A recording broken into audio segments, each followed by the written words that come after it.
ನೀವು ಮಲಗುವ ಭಂಗಿಯಲ್ಲಿ ಅಡಗಿದೆ ನಿಮ್ಮ ರಹಸ್ಯ. ನಿದ್ದೆ ಮನುಷ್ಯ ಜೀವನದ ಒಂದು ಪ್ರಮುಖ ಅಂಶ. ನಾವು ನಿದ್ದೆ ಬಂದಾಗಲಷ್ಟೇ ಮಲಗುವುದಿಲ್ಲ. ದೇಹಕ್ಕೆ ಆಯಾಸ ಎನ್ನಿಸಿದಾಗ, ಮನಸ್ಸು ಭಾರವಾದಾಗಲೆಲ್ಲ ಮಲಗುತ್ತೇವೆ. ಒಬ್ಬೊಬ್ಬರಿಗೆ ಒಂದೊಂದು ರೀತಿ ಮಲಗುವ ಅಭ್ಯಾಸವಿರುತ್ತದೆ. ಒಬ್ಬರು ನೇರವಾಗಿ ಮಲಗಿದರೆ ಇನ್ನೊಬ್ಬರು ಮಗ್ಗುಲಾಗಿ ಮಲಗುತ್ತಾರೆ. ಕೆಲವರು ಹೊಟ್ಟೆ ಅಡಿ ಹಾಕಿ ಉಲ್ಟಾ ಮಲಗುತ್ತಾರೆ. ಹೀಗೆ ಅವರವರ ಅಭ್ಯಾಸ ಭಿನ್ನವಾಗಿರುವುದು ಸಹಜ.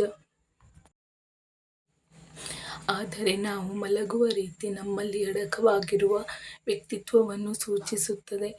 ಈ ಸ್ಲೀಪಿಂಗ್ ಪರ್ಸನಾಲಿಟಿ ಎನ್ನುವುದು ನಮ್ಮ ಸಾಮಾಜಿಕ ವರ್ತನೆಯ ಮೇಲೂ ಪರಿಣಾಮವನ್ನು ಬೀರುತ್ತದೆ. ಯುರೋಪಿಯನ್ ಜರ್ನಲ್ ಆಫ್ ಪರ್ಸನಾಲಿಟಿ ಪ್ರಕಾರ ಈವರೆಗೂ ನಾವು ಪಡೆಯುವ ಗುಣಮಟ್ಟದ ನಿದ್ದೆಯು ಮುಂದಿನ 5 ವರ್ಷಗಳ ನಂತರದ ನಮ್ಮ ವ್ಯಕ್ತಿತ್ವವನ್ನು ತಿಳಿಸುತ್ತದಂತೆ. ಸ್ಲೀಪ್ ರಿಸರ್ಚರ್ ಸ್ಯಾಮುಯೆಲ್ ಡೆಂಕಲ್ ಮಲಗುವ ಶೈಲಿ ಹಾಗೂ ವ್ಯಕ್ತಿತ್ವದ ಗುಣಲಕ್ಷಣಗಳ ನಡುವಿನ ಸಂಪರ್ಕವನ್ನು ಅನ್ವೇಷಿಸಲು ಕೆಲಸ ಮಾಡಿದ್ದಾರೆ. ನಾವು ಹೇಗೆ ಮಲಗುತ್ತೇವೆ ಹಾಗೆ ನಮ್ಮ ವ್ಯಕ್ತಿತ್ವ ಇರುತ್ತದೆ ಎಂದು ಅವರು ತಮ್ಮ ಪುಸ್ತಕ ಸ್ಲೀಪ್ ಪೊಸಿಷನ್ನಲ್ಲಿ ಬರೆದಿದ್ದಾರೆ. ಹಾಗಾದರೆ ಯಾವ ರೀತಿ ಮಲಗಿದರೆ ಯಾವ ರೀತಿ ವ್ಯಕ್ತಿತ್ವ ಹೊಂದಿರುತ್ತಾರೆ ಎಂಬುದನ್ನು ತಿಳಿಯೋಣ. ಬೆನ್ನು ನೆಲಕ್ಕೆ ತಾಗಿಸಿ ನೇರ ಮಲಗುವುದು. ಈ ರೀತಿ ಮಲಗುವ ಅಭ್ಯಾಸ ಹೊಂದಿರುವವರು ಫೋಕಸ್ಡ್ ಆಗಿರುತ್ತಾರೆ. ಇವರು ಮೌನವಾಗಿದ್ದರೂ ಬಲವಾದ ವ್ಯಕ್ತಿತ್ವ ಹೊಂದಿರುತ್ತಾರೆ. ಇವರು ಜಗಳವಾಡಲು ಇಷ್ಟಪಡುವುದಿಲ್ಲ. ಗಡಿಬಿಡಿ ಇವರಿಗೆ ಆಗಿ ಬರುವುದಿಲ್ಲ.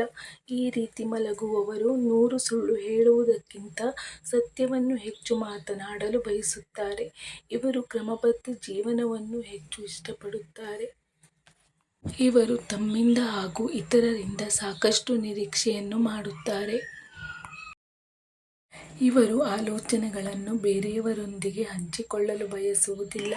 ಬೆನ್ನು ನೆಲಕ್ಕೆ ತಾಗಿಸಿ ಮಲಗುವವರು ಆಶಾವಾದಿಗಳಾಗಿರುತ್ತಾರೆ. ಜೀವನದಲ್ಲಿ ಹಿಡಿದ ಗುರಿಯನ್ನು ಬಿಡಲು ಬಯಸುವುದಿಲ್ಲ. ಅಂದುಕೊಂಡಿದ್ದನ್ನು ಸಾಧಿಸಲೇಬೇಕು ಎಂಬ ಹಠಮಾರಿ ಮನೋಭಾವದವರು. ಇವರು ಸುಮ್ಮನೆ ಬೇಡದ ಗಾಸಿಪ್ ಮಾಡಲು ಇಷ್ಟಪಡುವುದಿಲ್ಲ. ರಾಜಮನೆತನದವರಂತೆ ಜೀವನ ನಡೆಸುವ ಒಲವು ಹೊಂದಿರುತ್ತೀರಿ. ಸೈನಿಕರ ಶೈಲಿ ಮಲಗುವವರು. ಕೆಲವರಿಗೆ ಮಲಗುವಾಗ ತೋಳುಗಳನ್ನು ನೇರ ಚಾಚಿ ಮಲಗಿದರಷ್ಟೇ ನಿದ್ದೆ ಬರುತ್ತದೆ. ಇಂಥವರು ಉನ್ನತ ಗುಣಮಟ್ಟ ಹೊಂದಿರುತ್ತಾರೆ. ಇಂಥವರ ಹೃದಯದಲ್ಲಿ ಸ್ಥಾನ ಗಳಿಸುವುದು ಸುಲಭವಲ್ಲ. ಇವರು ಸ್ನೇಹಪರರು, ಸಭ್ಯರೂ ಆಗಿರುತ್ತಾರೆ. ಆದರೆ ನಿಕಟ ವಲಯದಲ್ಲಿ ನಿಮ್ಮ ವ್ಯಕ್ತಿತ್ವವನ್ನು ಇಷ್ಟಪಡುವವರಿಗೆ ಮಾತ್ರ ಜಾಗ ನೀಡುತ್ತೀರಿ. ಸ್ಟಾರ್ಫಿಶ್ ರೀತಿ ಮಲಗುವುದು. ನಿಮ್ಮ ಕಾಲು ಹಾಗೂ ತೋಳುಗಳನ್ನು ಸ್ಟಾರ್ಫಿಶ್ ರೀತಿ ಮಡಚಿ ಮಲಗುವ ಅಭ್ಯಾಸ ಇದ್ದರೆ ನೀವು ಸ್ನೇಹ ಹಾಗೂ ಸಂಬಂಧಗಳನ್ನು ಗೌರವಿಸುತ್ತೀರಿ. ನೀವು ಇತರರ ನೋವು ಹಾಗೂ ಕಥೆಗಳನ್ನು ಆಲಿಸಲು ಇಷ್ಟಪಡುತ್ತೀರಿ. ಸಹಾನುಭೂತಿ ಮನೋಭಾವ ನಿಮ್ಮಲ್ಲಿರುತ್ತದೆ. ಅಡ್ಡಲಾಗಿ ಮಲಗುವುದು. ಅಡ್ಡಲಾಗಿ ಮಲಗುವುದು ಅಂದರೆ ಒಂದು ಮಗ್ಗುಲಿಗೆ ಮಲಗುವುದು. ಈ ರೀತಿ ಮಲಗುವವರ ವ್ಯಕ್ತಿತ್ವವು ಹೊರಗಿನಿಂದ ತೀರಾ ಜೋರಿನವರಾಗಿದ್ದು ಮನಸ್ಸಿನೊಳಗೆ ಬಹಳ ಸೂಕ್ಷ್ಮ ಮನೋಭಾವವನ್ನು ಹೊಂದಿರುತ್ತಾರೆ. ಇವರು ನಾಚಿಕೆಯ ಸ್ವಭಾವದ ವ್ಯಕ್ತಿಯಾಗಿರುತ್ತಾರೆ. ಇವರು ಸಾಕಷ್ಟು ಅಂತರ್ಮುಖಿಯಾಗಿರಬಹುದು.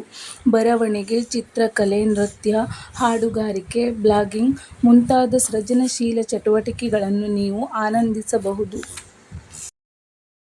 ನಿಮ್ಮ ಜೀವನದಲ್ಲಿ ಅಂದರೆ ಎಚ್ಚರವಿದ್ದಾಗ ಎದುರಾಗುವ ಎಲ್ಲ ಸಮಸ್ಯೆಗಳನ್ನು ಎದುರಿಸಲು ನೀವು ಹಿಂಜರಿಯಬಹುದು. ನಿಮ್ಮ ಕುಟುಂಬದ ಸುತ್ತ ನೀವು ಹೆಚ್ಚು ಆರಾಮದಾಯಕ ಮತ್ತು ಸುರಕ್ಷಿತವಾಗಿರುತ್ತೀರಿ. ಜನಸಂದಣಿಯಲ್ಲಿ ನೀವು ಆತಂಕ ಅಥವಾ ಅತಿಯಾದ ಒತ್ತಡವನ್ನು ಅನುಭವಿಸಬಹುದು. ಸಾರ್ವಜನಿಕವಾಗಿ ಮಾತನಾಡುವಾಗ ಅಥವಾ ದೊಡ್ಡ ಪ್ರೇಕ್ಷಕರನ್ನು ಉದ್ದೇಶಿಸಿ ಮಾತನಾಡುವಾಗ ನೀವು ತೊಂದರೆ ಅಥವಾ ಹೆದರಿಕೆಯನ್ನು ಅನುಭವಿಸಬಹುದು. ಬೋರಲು ಮಲಗುವುದು. ಬೋರಲು ಮಲಗುವುದು ಅಂದರೆ ಹೊಟ್ಟೆಯ ಮೇಲೆ ಮಲಗುವುದು ಅಥವಾ ಉಲ್ಟಾ ಮಲಗುವುದು. ಹೊಟ್ಟೆ ಮೇಲೆ ಮಲಗುವವರು ವಿನೋದ, ತಮಾಷೆಯ ಮನೋಭಾವದವರು. ಇವರು ಮುಕ್ತ ಮನಸ್ಸಿನ ವ್ಯಕ್ತಿ ಆಗಿರುತ್ತಾರೆ. ನೀವು ಇದ್ದಿದ್ದನ್ನು ಇದ್ದ ಹಾಗೆ ಹೇಳುತ್ತೀರಿ. ಕೆಲವೊಮ್ಮೆ ನಿಮ್ಮ ಸ್ವಭಾವ ಕಠಿಣ ಎನಿಸಬಹುದು. ಈ ರೀತಿ ಮಲಗುವವರಿಗೆ ಜೀವನದಲ್ಲಿ ತಾನು ಏನು ಬಯಸುತ್ತೇನೆ ಎಂಬುದರ ಬಗ್ಗೆ ಸ್ಪಷ್ಟ ನಿಲುವಿರುತ್ತದೆ. ಆದರೂ ಕೆಲವೊಮ್ಮೆ ನಿಮ್ಮ ಮನಸ್ಸಲ್ಲಿ ಆತಂಕ ತಲ್ಲಣ ಇರಬಹುದು. ನೀವು ಬಲವಾದ ಇಚ್ಛಾಶಕ್ತಿಯುಳ್ಳ ಸಾಹಸಿ, ಅಪಾಯ ತೆಗೆದುಕೊಳ್ಳುವ ಮತ್ತು ಹೆಚ್ಚು ಆಶಾವಾದಿ ವ್ಯಕ್ತಿ.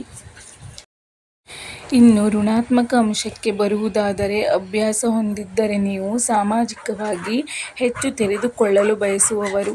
ಯಾವಾಗಲೂ ಸಾಹಸಕ್ಕೆ ಸಿದ್ಧರಾಗಿರುತ್ತೀರಿ. ನೀವು ಹೊರ ಪ್ರಪಂಚವನ್ನು ಹೆಚ್ಚು ಇಷ್ಟಪಡುತ್ತೀರಿ. ನೀವು ಯಾರನ್ನೂ ಟೀಕಿಸಲು ಇಷ್ಟಪಡುವುದಿಲ್ಲ. ಒಂದು ಬದಿಯಲ್ಲಿ ಮಲಗುವುದು ಅಂದರೆ ಎಡ ಅಥವಾ ಬಲ ಮಗ್ಗುಲಲ್ಲಿ ಮಲಗುವುದು ಎಂದರ್ಥ. ಈ ರೀತಿ ಮಲಗುವವರು ಸಾಮಾಜಿಕ ವ್ಯಕ್ತಿ. ಇವರು ಗುಂಪಿನಲ್ಲಿ ಇರಲು ಹೆಚ್ಚು ಇಷ್ಟಪಡುತ್ತಾರೆ. ಇವರು ತುಂಬಾ ನಂಬಿಕಸ್ಥರಾಗಿರುತ್ತಾರೆ. ಆದರೆ ಕೆಲವೊಮ್ಮೆ ನಿಮ್ಮನ್ನು ಸುಲಭವಾಗಿ ಮನವೊಲಿಸಿ ವಿಷಯ ತಿಳಿಯಬಹುದಾಗಿದೆ. ಆದರೆ ನೀವು ಎಲ್ಲವನ್ನೂ ಪರಿಗಣನೆಗೆ ತೆಗೆದುಕೊಳ್ಳುತ್ತೀರಿ. ಒಂದು ಮಗ್ಗುಲಲ್ಲಿ ದಿಂಬನ್ನು ತಬ್ಬಿ ಮಲಗುವುದು.